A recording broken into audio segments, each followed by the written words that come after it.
ولدت الفنانة حسيبة عمروش في عام 1954 لتكون بمثابة نسمة فنية تنبعث من قلب الجزائر النابض من بني ورتيلان.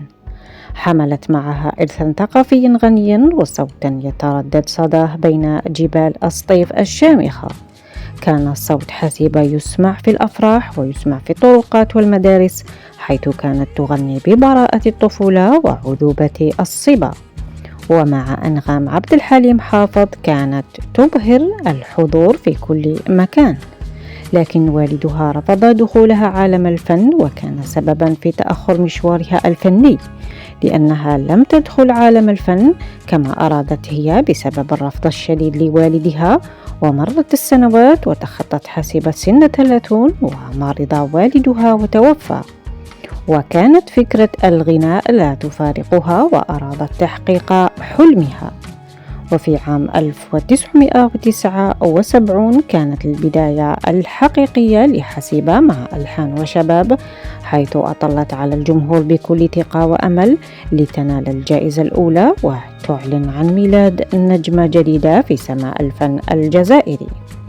ومع عبد الوهاب سالم أبدعت في أوبرات لوعاد الذي كان بمثابة تحية لروح ثورة نوفمبر المجيدة.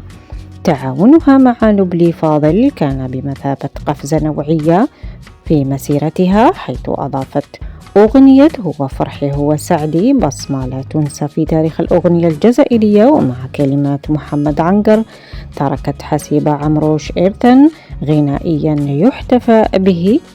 رحلتها إلى أوروبا لم تكن هروبا، بل كانت رحلة بحث عن تطوير الذات والفن، وهناك أثبتت أن الفن لا حدود له، وأن الصوت الجزائري يمكن أن يسمع ويحب في كل مكان.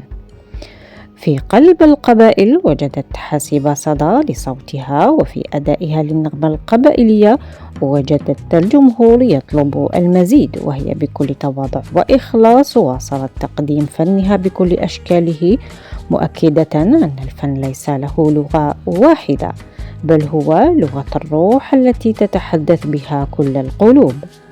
وفي حديثها عن النقد والإعلام كانت حسيبة واضحة وصريحة، فهي تقبل النقد البناء الذي يثري الفن ويعلي من قيمته، لكنها تحتفظ بحقها في الخصوصية والحياة الشخصية، معلنة أن الفن هو ما يجب أن يسمع ويرى وليس حياة الفنانين بعيدا عن الأضواء.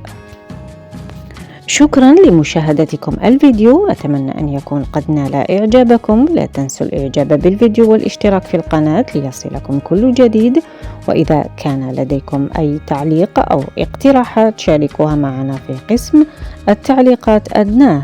سأراكم في الفيديو القادم، إلى اللقاء.